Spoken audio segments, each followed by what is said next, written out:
Hi ಎಲ್ರಿಗೂ ನಮಸ್ತೆ. ಯಾರೆಲ್ಲ ನನ್ನ ವಿಡಿಯೋನ ಫಸ್ಟ್ ಟೈಮ್ ನೋಡ್ತಾ ಇದ್ದೀರಾ, ಪ್ಲೀಸ್ ಸಬ್ಸ್ಕ್ರೈಬ್ ಮಾಡ್ಕೊಂಡು ಲೈಕ್ ಮಾಡಿ ಶೇರ್ ಮಾಡಿ. ಸೊ ಇವತ್ತು ರವೆ ಉಂಡೆನ ಹೇಗೆ ಮಾಡೋದು ಅಂತ ತೋರಿಸ್ಕೊಡ್ತಾ ಇದ್ದೀನಿ. ಸೊ ನಾನು ನಮಗೆ ಎಷ್ಟು ಬೇಕೋ ಅಷ್ಟನ್ನು ನಾವು ಕೊಬ್ಬರಿನ ತುರಿದ್ಬಿಟ್ಟಾದರೂ ಅಥವಾ ಹಾಗೇನಾದರೂ ಹಾಕ್ಕೋಬೋದು. ಹೆಚ್ಚಿ ಮಿಕ್ಸಿ ಮಾಡಿ ಇಟ್ಕೊಂಡಿದ್ದೆ.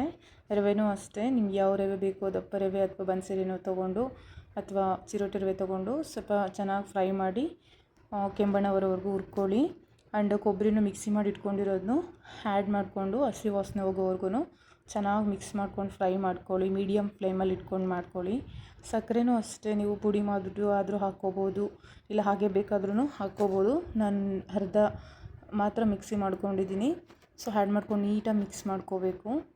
ಸೊ ಡ್ರೈ ಫ್ರೂಟ್ಸ್ನು ನಿಮ್ಗೆ ಯಾವ್ಯಾವ ಡ್ರೈ ಫ್ರೂಟ್ಸ್ ಬೇಕೋ ಅದನ್ನು ತುಪ್ಪದಲ್ಲಿ ಹುರಿದು ಇಟ್ಕೊಂಡಿದ್ದೆ ನಾನು ಆಲ್ರೆಡಿ. ಎಲ್ಲ ಮಿಕ್ಸ್ ಮಾಡಿಕೊಂಡು ನೀಟಾಗಿ ಈ ಥರ ಮಿಕ್ಸ್ ಮಾಡ್ಕೋಬೇಕು. ಸೊ ತುಂಬ ಜನ ಹೆಂಗೆ ಮಾಡ್ತಾರಂದರೆ ಇದ್ರೊಳಗೆ ನೀರು ಹಾಕಿಬಿಟ್ಟು ಇಲ್ಲೇ ಫುಲ್ಲು ಮಿಕ್ಸ್ ಮಾಡ್ಕೋತಾರೆ. ಬಟ್ ನಾನು ಸ್ವಲ್ಪ ನೀರನ್ನು ಬಿಸಿ ಮಾಡಿಕೊಂಡು ಕೆಳಗಡೆ ಇಟ್ಕೊಂಡು ಬೇಕಾದರೆ ತುಪ್ಪ ಹಾಕ್ಕೋಬೋದು. ಎಷ್ಟು ಬೇಕೋ ಅಷ್ಟು ತುಂಬ ತೆಳುಗೆ ಮಾಡ್ಕೊಳಕ್ಕೆ ಹೋಗಬೇಡಿ. ನೀಟಾಗಿ ಸ್ವಲ್ಪ ಹಾಲನ್ನು ಕಡಿಮೆನೇ ಹಾಕ್ಕೊಳ್ಳಿ. ಸೊ ಯಾವ ಸೈಜ್ ಬೇಕೋ ಆ ಸೈಜಲ್ಲಿ ಕಟ್ಕೋಬೇಕು. ಇಷ್ಟೇ ರವೆ ಉಂಡೆ ಮಾಡೋದು. ಸೊ ನೋಡ್ತಾ ಇದ್ದೀರಲ್ಲ, ಕೊಬ್ಬರಿನ ತುರಿದು ಹಾಕ್ಕೊಂಡ್ರೆ ಆ ಕಲರ್ ಬರುತ್ತೆ ಅಷ್ಟೇ. So thanks for watching. ಹೆಚ್ಚಿನ ವೀಡಿಯೋಗಳಿಗಾಗಿ ನನ್ನ ಪೇಜ್ನ ಫಾಲೋ ಮಾಡ್ಕೊಳ್ಳೋದನ್ನ ಮರಿಬೇಡಿ.